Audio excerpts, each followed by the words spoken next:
Sa ikapitong medical mission ng St. Gerard Charity Foundation sa Barangay Sagad naman naghatid ng saya at namahagi ng libreng medical at dental check-up, libreng gamot, manicure, pedicure, gupit at tuli ang mag-asawang Kuya Collie at Ate Sara. Mayroon ding soup kitchen kasama si Hiwaga Pares at lugaw ni Nesty. Ayan, lagi ko pong sinasabi kay Hiwaga sa sarili ko po na as Hiwaga. Manatili po tayo mahinahon ng pagmahal at sa lahat po ng sumusuporta na niniwala kay Hiwaga. Maraming salamat sa inyong lahat. Hindi matitinag si Hiwaga, bagkus lalakas si Hiwaga. Kaya thank you so much. Sir Arnel Ignacio, shout out sa iyo. God bless you always. Ay, pero masarap talaga ang ano niya, walang joke, kahit magkasama, masarap talaga ang paris niya. Walang katumbas.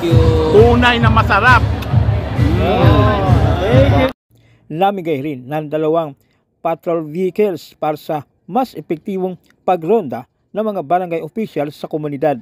Dinidiretso namin itong dalawang units ng barangay patrol. Sana po magamit po nila sa mga constituents nila. Thank you. Una, nagpapasalamat kami sa ating mga sponsor, St. Gerard Construction Charity Foundation, sa pamumuno nila Ate Sara at Kuya Collie. So sabi nyo nga, lahat naman ng barangay bibigyan talaga nila ng mga ganitong klase mga sasakyan.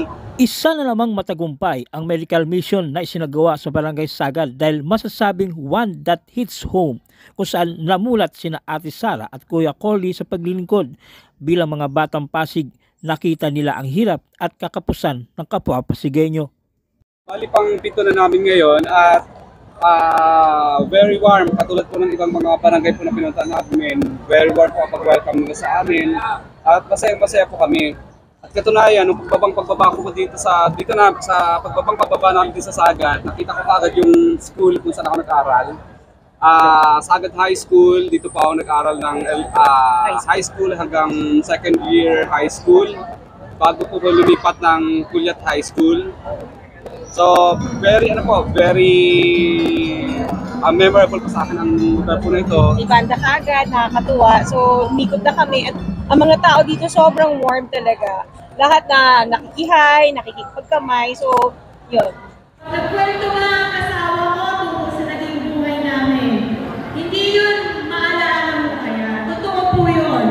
May mga buhay na saksi. Taga-Sagad, kilala niyo si Tita Sally? Tapos Tita Sally, yan. Yan, sa lupon po siya. Tita Sally, ito ang buhay na saksi na nag-umpisa kami. Tama ba? Yes, I can attest to that. So, totoo. Payo ng mag-asawa, ang sipag at tiyaga ay mahalagang sangkap upang umunlad ang isang tao, anuman ang estado, kinatatayuan o pinanggalingan sa buhay. Maniwala kayo sa punsoy, pero hindi yan talaga tunay na magbibigay ng success. Talagang tunay na success ay manggagaling po sa kasipagan po natin. Sipag at tiyaga? Sipag at tiyaga, ito ang talagang tunay na magbibigay ng success.